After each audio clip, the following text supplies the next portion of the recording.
I mastered this jazz track. And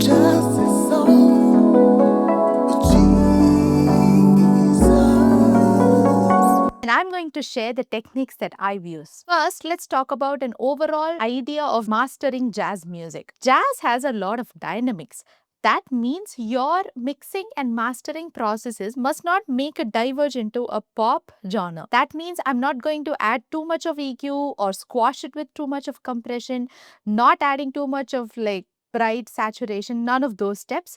You make extremely subtle changes just to make sure that it is almost getting enhanced, but the dynamics are still staying compact. Let's first talk about EQ. When you look at an EQ for jazz, the first thing that struck to my mind is how you get a lot of resonant sounds in jazz music very frequently. You usually have a different kind of piano organ style that's playing, and it's very easy to get a lot of resonant sound getting recorded in jazz. Sometimes that's a characteristic of jazz music. And when the resonant sound overpowers, it might kind of clash and make the mids sound a little muddy. And I'll show you what I mean by that.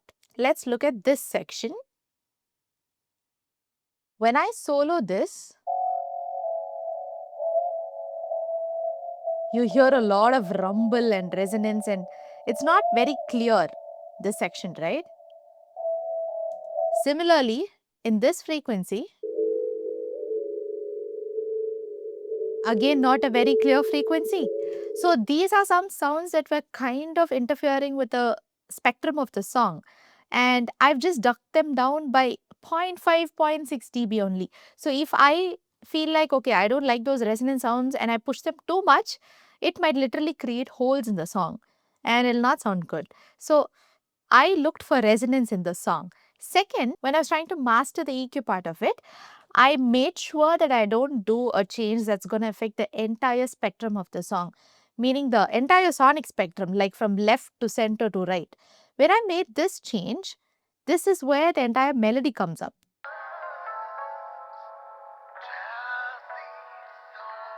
Pretty much the melody section comes here.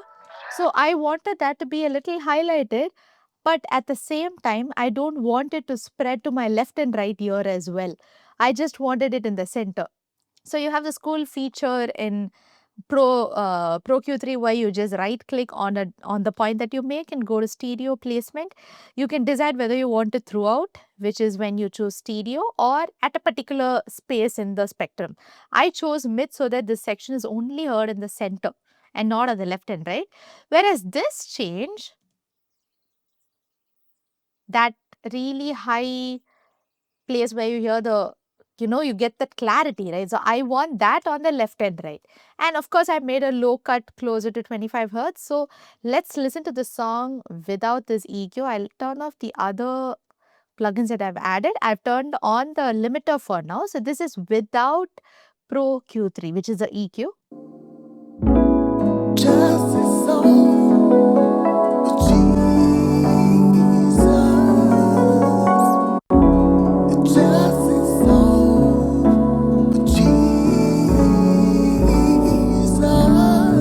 You can clearly see that the resonance slightly goes a little less when I turn it on. And it's a little bit more cleaner and more refined, molded in the right way in the mastering project. So that's what you have to consider while EQing a jazz music. Don't make too much of changes to a point where it feels processed and it starts to move into a genre like pop or melodic or stuff like that. Make very subtle changes unless and until it's necessary. Otherwise, don't even do that. By the way, if you're looking at my tutorials and you want me to be your mixing and mastering engineer and mix master your songs, don't forget to click my email. The email is in my description, and send me an email. I will be happy to mix and master your songs. The next part in jazz mastering is compressor. Like I said, in the overall glimpse of mastering jazz music, you do not make sure that the entire track is at the same volume. That's not what we concentrate on in jazz mastering. I had to make sure that I preserve the dynamic. So I preserve the softness and the louder sections of the song. But when it goes too loud, when it goes really high, that's when I want the compressor to just kind of duck it down a little bit and maintain that level.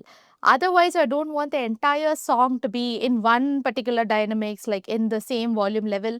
That did not support the genre that much. So I applied Ozone 9 dynamics. And this is a multi-band compressor, which means you get to compress just sections of frequencies and not the entire spectrum. I divided it into 4 sections and I made sure that the compressor is focusing only on the mid and a little bit of high mid as well.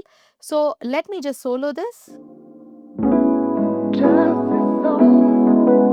So pretty much the entire song's frequencies are here, majority, right? And I want to make sure that when it goes a little loud, that's the only place where the compressor ducks it down. Not every place where there's a slight imbalance. I just want to retain that.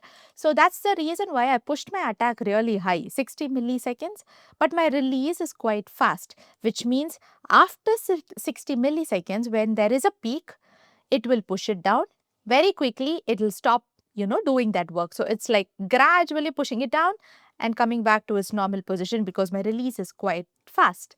My ratio is also very less, 2.3:1. So I don't want to push it and make it too harsh. So when you look at this meter, you will see that the threshold number just pops up as 0.2, 0.3, 0.4, nothing beyond that, and only rarely. So let's listen to this. See? So only when it goes to the peak, and that's what's happening in this section as well. See? So just when it goes above. So that's not happening in the low and in the extreme high frequencies, only in this section because I just wanted to make sure it doesn't go too loud. So this is without Ozone 9 dynamics.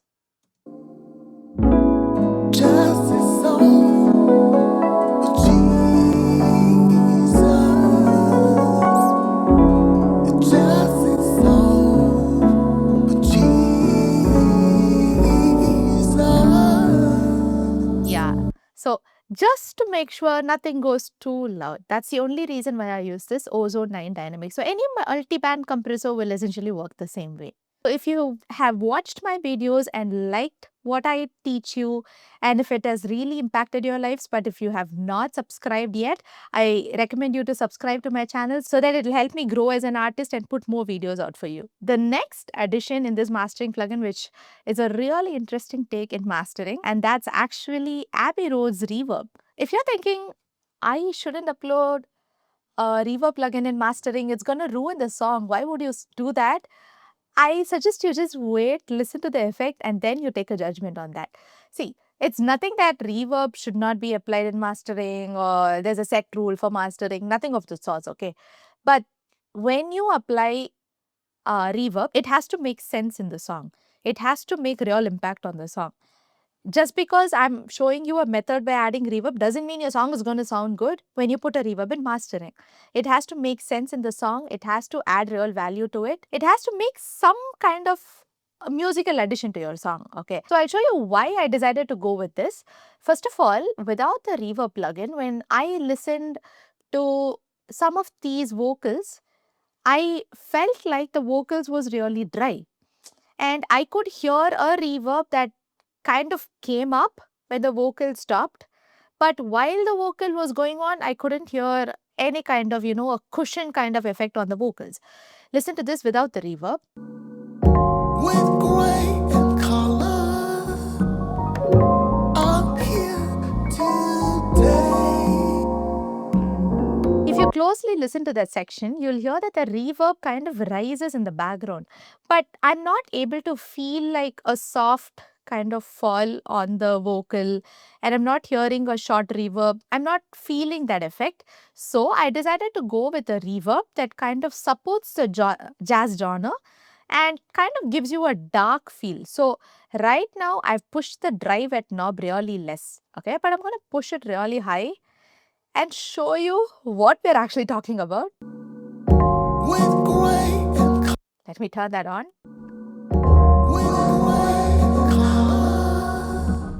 Okay, that's the reverb sound. Okay, now I made the reverb sound more like it's in a dark space, dark environment, doesn't have too much of brightness to it, that kind of stuff. So I chose chamber, which kind of elevated the feel of the song, because if I chose mirror, it's like you're going to get more kind of reflections and it started to sound a little bit pop. So I didn't want to go in that direction. So I chose chamber, and there is this drive knob which kind of adds saturation, but in this place it sounded good. So I'll push this more and I'll show you.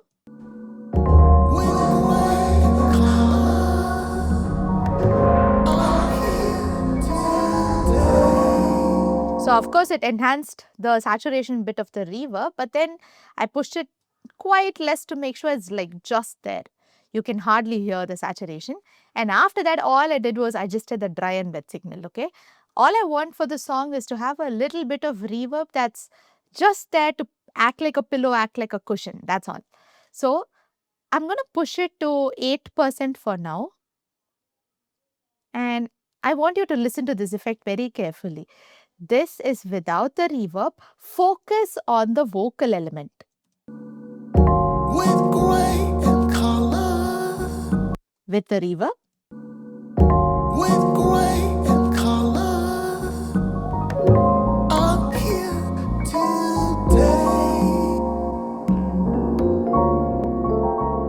Pull my only savior.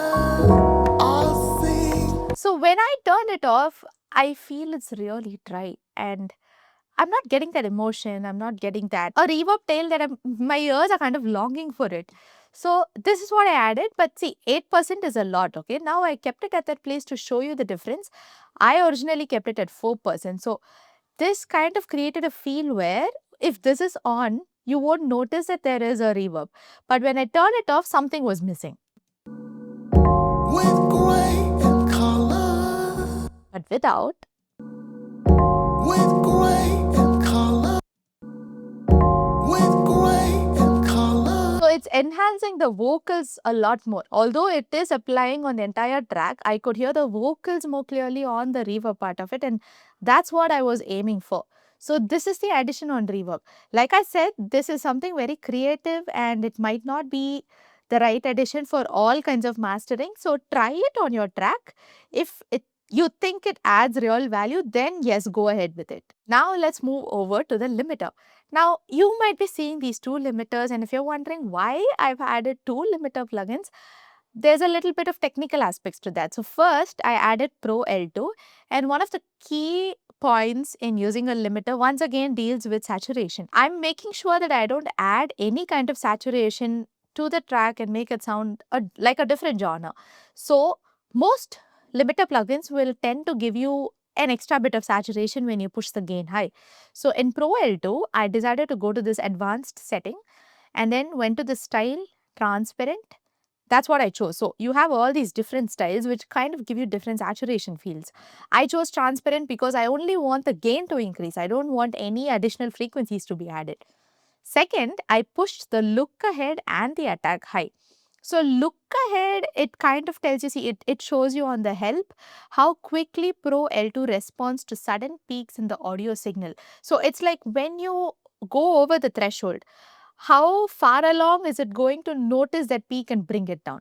So it's a more gradual shift in the limiter.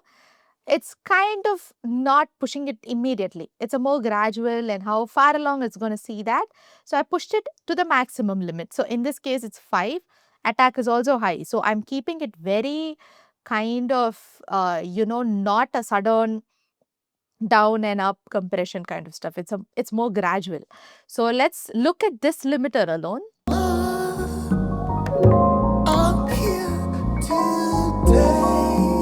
And when I play the loudest part,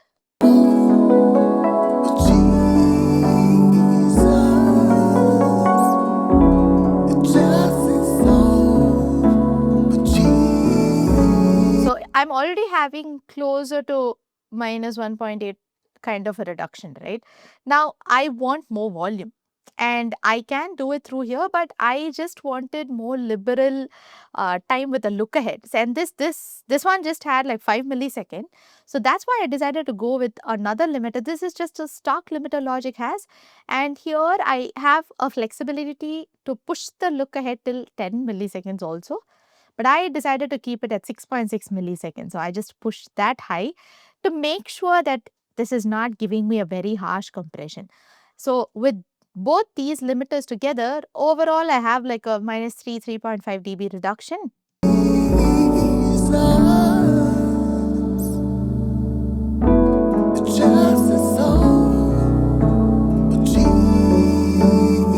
And if you look at the overall value through Ulean loudness meter,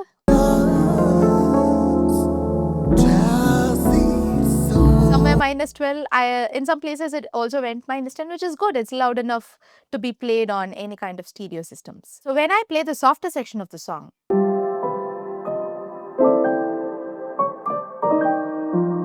I'm turning off the reverb.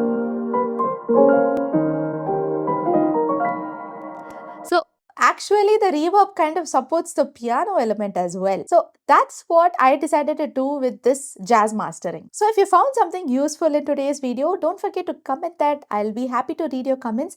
If you have any idea about what kind of videos you want me to make, what tutorials you want me to make, don't forget to comment that as well. I'll definitely make a video on that. Don't forget to send me your tracks for mixing and mastering. I'll be happy to mix and master your tracks as well. Thank you so much for watching. Keep making music, and I'll see you guys in another video.